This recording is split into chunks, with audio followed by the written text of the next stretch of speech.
Greetings, my friends and listeners, to another episode of Classic Radio Mysteries and Adventures.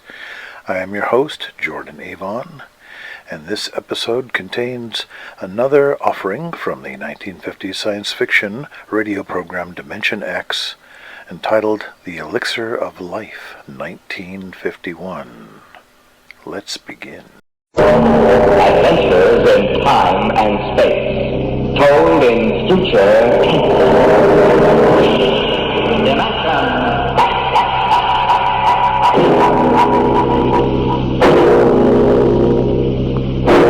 The National Broadcasting Company, in cooperation with Street and Smith, publishers of astounding science fiction, bring you Dimension X.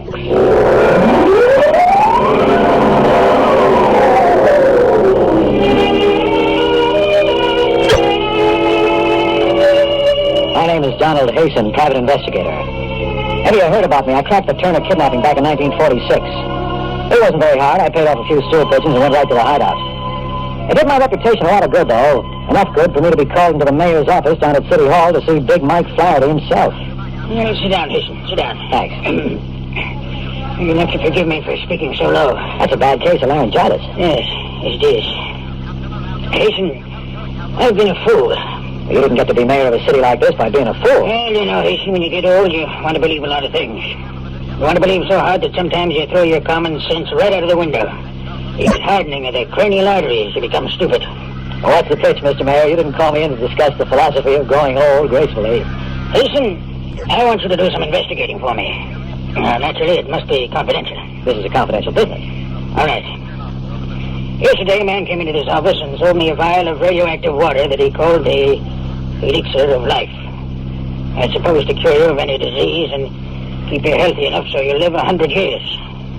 Well, it's none of my business, Mr. Mayor, but how much did you drop on this gold brick? It's about $50,000. You don't seem the type somehow. Come a little closer, Hasten. I'm going to tell you something my political opponents would give the right arms to know. This isn't laryngitis. It isn't? It's inaccessible for surgery. X-rays would be dangerous. How much time I have left, I don't know. But I live like a man who's going to the chair. Hasten, if I want a vacation, I pack up and go. If I want a drink, I take one. If somebody comes to me with a vial of liquid and says it'll keep me alive, I think twice before I throw him out as a crackpot. What do you want me to do? Get your money back? No, the money isn't important. You mean if the loyal opposition got hold of the story, they could use it against you? That's part of it, Hasten. However, you don't have the whole picture yet. Shortly after I bought the stuff, I received an anonymous phone call. I was warned not to take it. I was told it was poison and would kill me in a matter of seconds. Ah, the plot thickens. You can appreciate my position. I feel like a man who can either save his life or destroy himself by taking that stuff. Well, the phone call might be a hoax. Yes, and so might the Elixir of Life. Yeah, very likely. What do you want me to do about it? Investigate the man who sold it to me. Find out who's behind him, what he knows, where he goes. Nothing else, I want that 50 grand back. What's in it for me? $1 grand? If he's on the list, 10% if you get the dough back. Deal? Deal. Here's the vial. And here's his card. Arthur C. Lehman, longevity expert, 45 Billings course. Okay, Mr. Mayor, you got yourself a boy. Good. I'll leave your working name and phone number with my secretary. I'll have her send you a check. Right, I'll call you.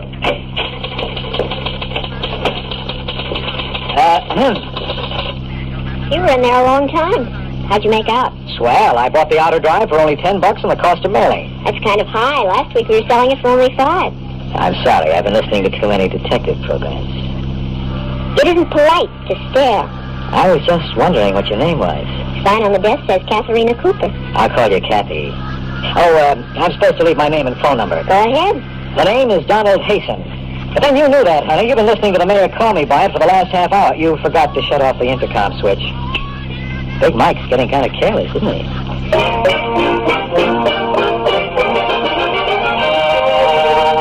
The look on her face said she was feeding me to the vultures piece by piece. I left my card and walked out. By the time I got home, it was dusk.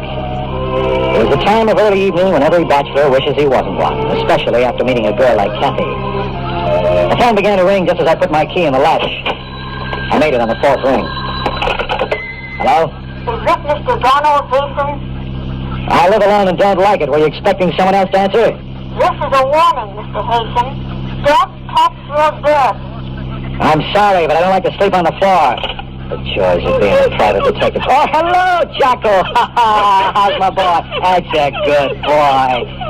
Jocko, be glad you're not a private detective with all kinds of crackpots calling you up and trying to get you killed. Sometimes I wish I had shaggy ears like you so I couldn't hear them. Come on, boy, come on. In the bedroom for a change or something. Oh, boy, you want to go out? Well, you just wait until I sit down here and get these shoes. Hey, don't jump on that bed. You know better than that. Jocko! Oh, God.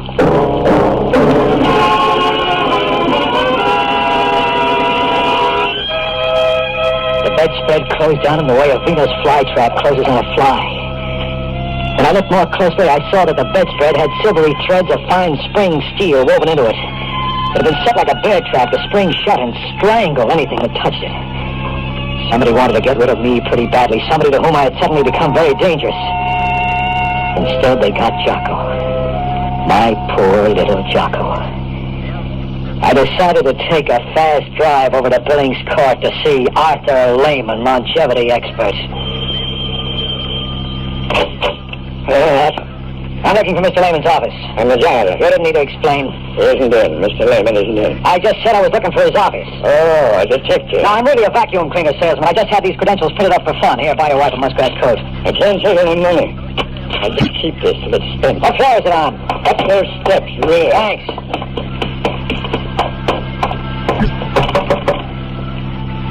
Yeah, let's see now. I ought to have one that fits this. There we are. There should be a light switch somewhere. Let's see if I can... Perhaps I can be of assistance. Looking for someone? Mr. Lehman? Yes. The janitor told me you weren't in, so I... You picked the lock. Yes, I hope you don't mind. Not at all. If you'd put down the gun. I like to hold it. It gives me a feeling of power.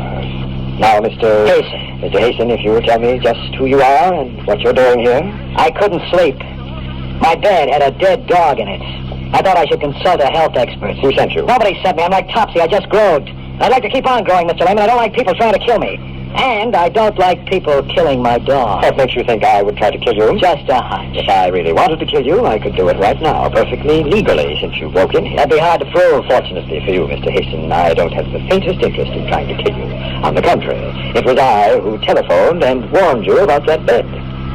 You know about that phone call? I ought to. I made it.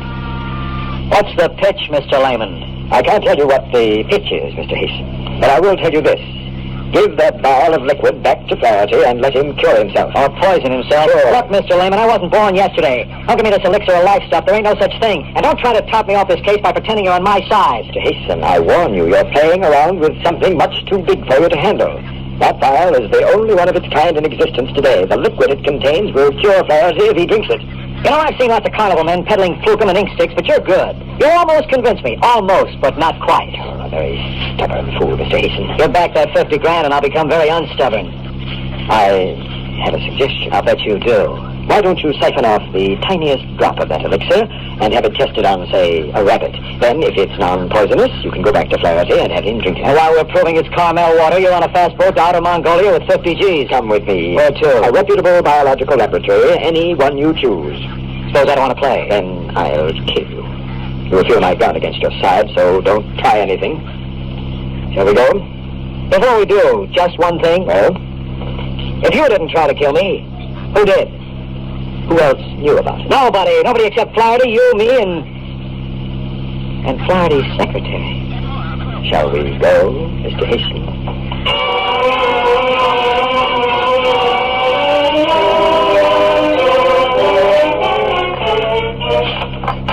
Well, yes, I believe I could make such a test. Of course, we'd need injecting at least a cc into an infected guinea pig. Then we'd have to wait and do a biopsy. How long would it take? 24 hours at least. Okay, how much? $50. My friend will pay her. Your friend? Yeah, the gentleman who... Holy jumping sunfish. Sir? Look, you saw me come in with a guy just a minute ago, didn't you? Yes, sir, but he left when you started talking to me. Isn't that just dandy? Is something wrong? No, nothing much. You know what Barnum said about one being born every minute? Yes, sir. Well, he was talking about me. Well, I better get going. Yes, sir. Oh, sir. What about that tip? Okay, I suppose you might as well do it just for laughs. Send a report on the bill to Donald Hasten, private investigator, Cater Building. Yes, sir. I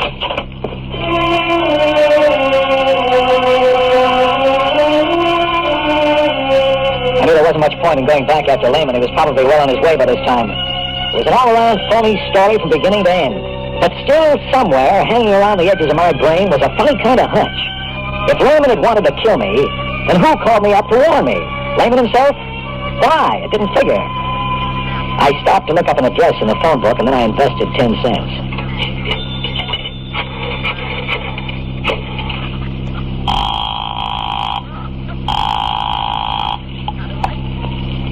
Hello? Kathy? Yes? This is Sherlock. Oh, I'm glad. Glad? That you called, I wanted to apologize to you for eavesdropping this afternoon. Why don't you do it over a cup of coffee? I have to talk to you. It's very late. Well, sleep late tomorrow, please. All right. Well, I'll meet you. There's a coffee shop near your place. I'll be there in 15 minutes.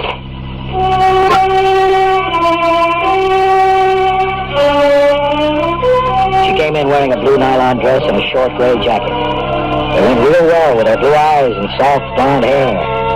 She seemed genuinely happy to see me. It threw me for a few seconds. And then I reminded myself I'd already won the P.T. Barnum Award once that night. Sit down, Kathy. What is it? Do you know a man named Arthur C. Lehman? Am I supposed to? I'll refresh your memory. I had a talk with His Honor about him. I don't remember. Look, I used to have a little Scotch terrier named Jocko. We liked each other. He used to lick my hand. All I want to know is, are you mixed up in it? What goes on? I don't know anything about it. Listen, Kathy, maybe I'm getting sentimental in my old age, but for a moment there, when you walked in, I thought you seemed genuinely glad to see me. Was it because you were glad I was still alive? Come on, give. Don, I like you. You're a nice guy. Why don't you let it alone? Call Flaherty and turn down the assignment. Give him back his vow and tell him you're not interested in finding Lehman. Would you do it? If you want to help me so much, why not tell me what it's all about? I can't. I'd like to, but I can't. I've told you too much already. Somebody's got you real scared, honey. Who is it? You're too nice a girl to be mixed up in this garbage with a guy like Lehman. Come on, tell I me. can't. Just believe that, please. Get out of it now before it's too late. Okay, honey, you can play it that way if you want, but to me it's as thin as a bowl of restaurant soup. Poor Jocko knew something and couldn't tell me. You know something and you won't tell me. Good night.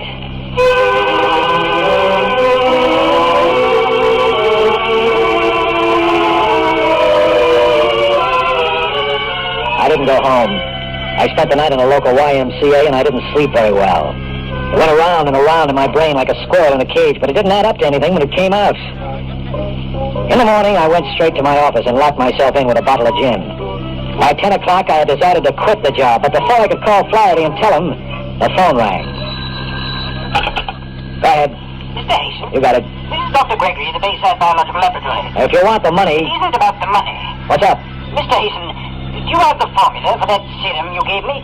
No, I know a guy who might, but he's in outer Mongolia by now. Why? Well, I've never seen anything quite like it. I don't know if it was just a freak of fate or... What happened?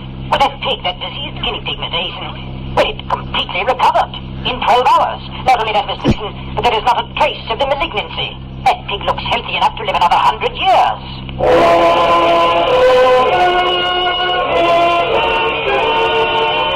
I could feel the sweat soaking into my undershirt as I put down the receiver. Where do we go from here? Was Lehman on the level after all? The next stop was Lehman's office. Maybe he wasn't in outer Mongolia. It was noon before I got there. The same janitor was on duty in the same dirty lobby. Hello there. Hi. You want something? Lehman. Who? Lehman. Never heard of him.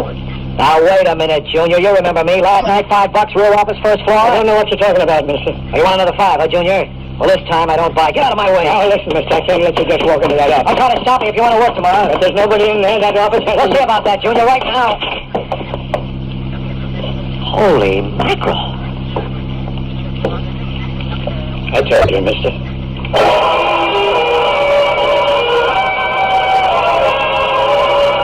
The room was bare. There were caps on the electrical outlets. Everything in the room was covered by a 6 weeks accumulation of dust that was undisturbed except for the footprints of the janitor and myself. Yesterday, there had been a rug, telephones, desks, chairs, file cabinets. I checked the door number. 1B, that was it, all right. Then I checked the janitor. He was standing there just looking stupid. And he looked a little too stupid. I figured I could make him talk, so I tried an old trick. I reached inside my hat band, took out an ordinary pin, and jabbed him hard on the arm. Hey, ow! What's the big idea, mister? Sit down, Junior. Sit down, over here on the window ledge. Okay. Now, listen, I don't know anything. Maybe you saw something like this in the movies, Junior. There's this guy, see, a killer. And he sticks another guy with a needle that has a slow poison on the end of it, like I have, right in this little glass vial. See it? And only this killer has the antidote. If the other guy doesn't talk, it's curtains in 1 minute. If he does, the killer will give him the antidote. Okay, Junior, talk. Well, I don't believe you. There's no poison in that pin. It's a joke. It's up to you, Junior.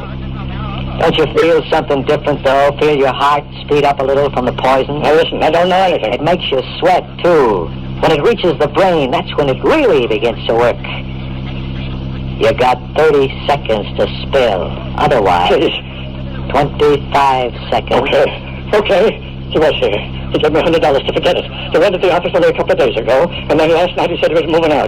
Said I shouldn't mention to anybody that he'd been here. An hour later he was gone. Files, furniture, and all. Don't know how I moved all that stuff out so fast. Now that's all I know. Honest, that's all I know. Now for God's sake, mister, give me that stuff. Don't let me just croak. Relax, Junior. There was no poison. You're all right. A trick. Yeah, trick. Thanks for the information. A trick. He tricked me. He said he'd kill me. Thanks again.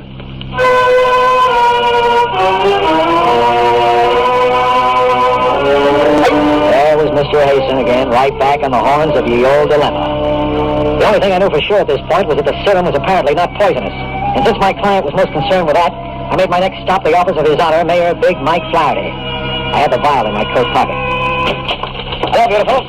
Oh. I want to see His Honor. He isn't in. I'll go into his office and wait. You can't. But I can. Come on in. I want to talk to you anyway. Please. Come on. Shut the door, huh? No? Okay, I'll shut it. Now sit. Okay, baby. Let's have a heart-to-heart conversation. I see you didn't listen to my warning. No, I didn't. What's more, I found out that this layman character is on the level about the serum. It works. You found that out, too. That's right. It leads me to an interesting conclusion, Kathy. Namely, that you're the one who tried to booby-trap me. All right. Have it your way. What do you intend to do? But first, I'm going to get Flaherty that serum and let him kill himself. You mustn't do that. Why not? I can't tell you, but you mustn't. Down in a few minutes, Mike Flaherty will be here. Before he comes, I'll have to ask you to give me that serum. Try again. I don't hear so good. Maybe you'll hear this. It works, too, so don't try anything. Well, so now it comes out. Okay, Kathy, if you want to play that way, go ahead. Give me that serum. Why don't you shoot? I warn you, I may have no choice. Give it to me. Pull the trigger, baby.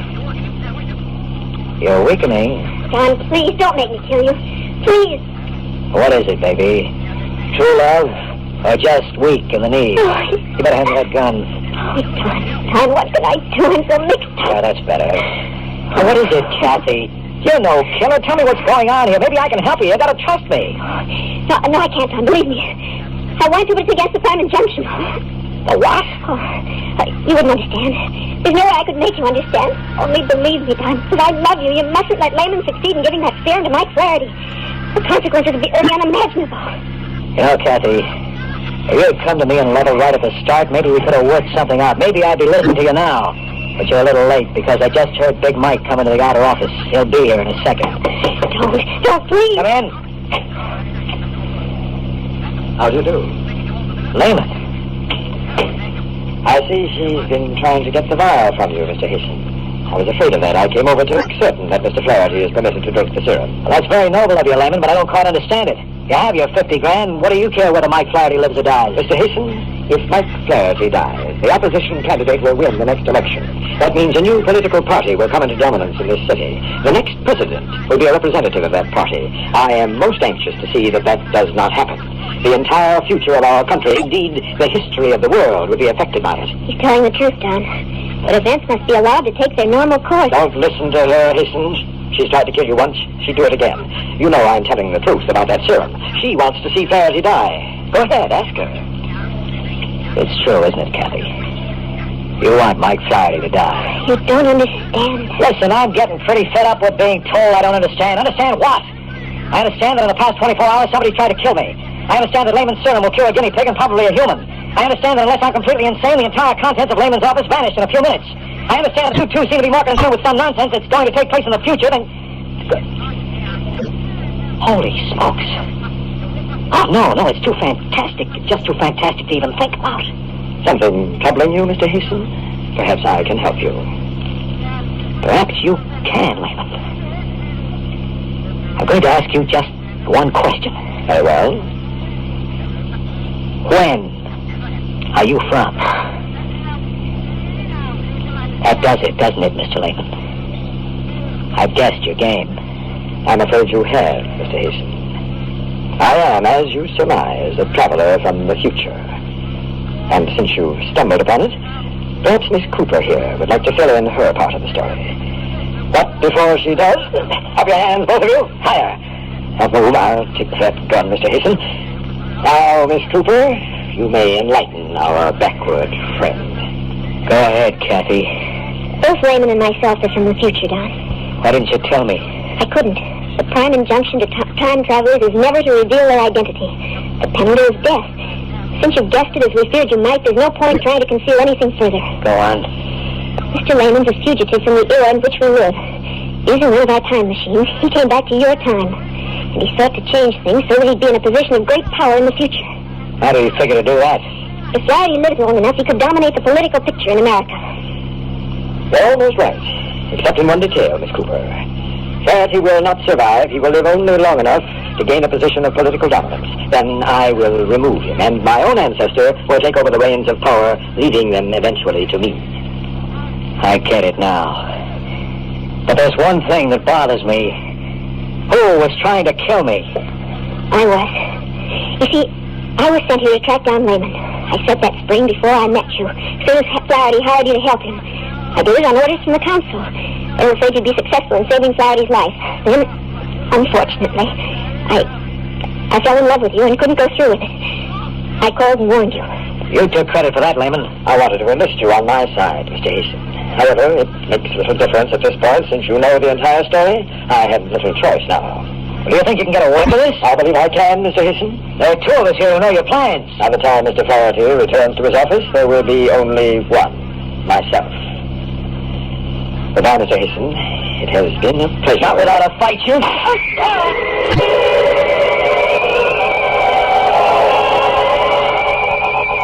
Not many people know how it feels to be shot in the forest. I saw Kathy jump toward the desk and push a button I hadn't noticed before. I remember a thud as if I'd been sandbagged, and then watching in amazement as the crimson spread down the front of my shirt. Then there was a loud roaring noise and everything went black. I died. Don't try to move, Don. Don't move yet. It'll take a few minutes for you to feel like yourself. What? Holy jumping sunfish. I'm sitting in Flaherty's office. The blood. There's blood on my shirt and it's gone now. Here, drink this. I don't understand it. Have I been dreaming? Is the whole thing nothing but a nightmare? Well, it seemed so real that there was a man named Lehman. He pointed a gun at my head and shot me. I felt it. I tell you, I felt it. Don, listen to me. Listen carefully. There isn't much time. And please, darling, please, this time believe me. Listen. Go ahead. You were in this room. Lehman did shoot you. He killed you. You're insane. No. What he didn't know was that this office is a time machine. We rigged it that way, hoping to trap him here and take him back to future time. When I saw he was about to shoot you, I jumped to the switch that sets the machine into reverse. We went back into the past, before he killed you. That's where you are now. It's only a few minutes before Lehman is going to knock on that door and come into the office. It's too fantastic to believe, Kat. It's true. What can I do? Break the bell. Break it now before Lehman gets here. And then, when he comes, get the jump on him. Since you're the one who went back in time, you'll remember, but Lehman won't. What'll happen to us? He'll appeal to council. Perhaps they'll let us stay together. I can't make my brain believe this, Kat. You must, Don. Don, for our own sake, for the future's sake. Break the vial now. In a moment, it'll be too late. Well, I don't know, Kathy. Flaherty, his life depends on this little glass bottle. Don, please. It's Lehman. Don, you've got to decide now. Now, quick. Thank God. Come in, Mr. Lehman. We're ready for you. This time.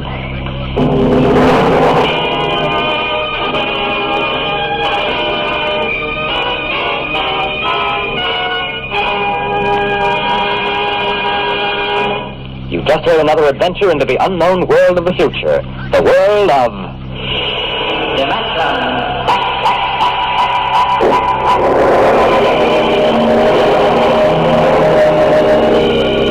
Dimension X is presented each week by the National Broadcasting Company in cooperation with Street and Smith, publishers of the magazine Astounding Science Fiction. Today, Dimension X has presented Untitled Story from the current issue of Astounding Science Fiction. It was written for radio by George Lefferts from the story by Frank M. Robinson. Featured in the cast were George Petrie as Hasten, Ann Sargent as Cassie, Bernard Lenrow as Layman. Your host was Norman Rose, music by Albert Berman.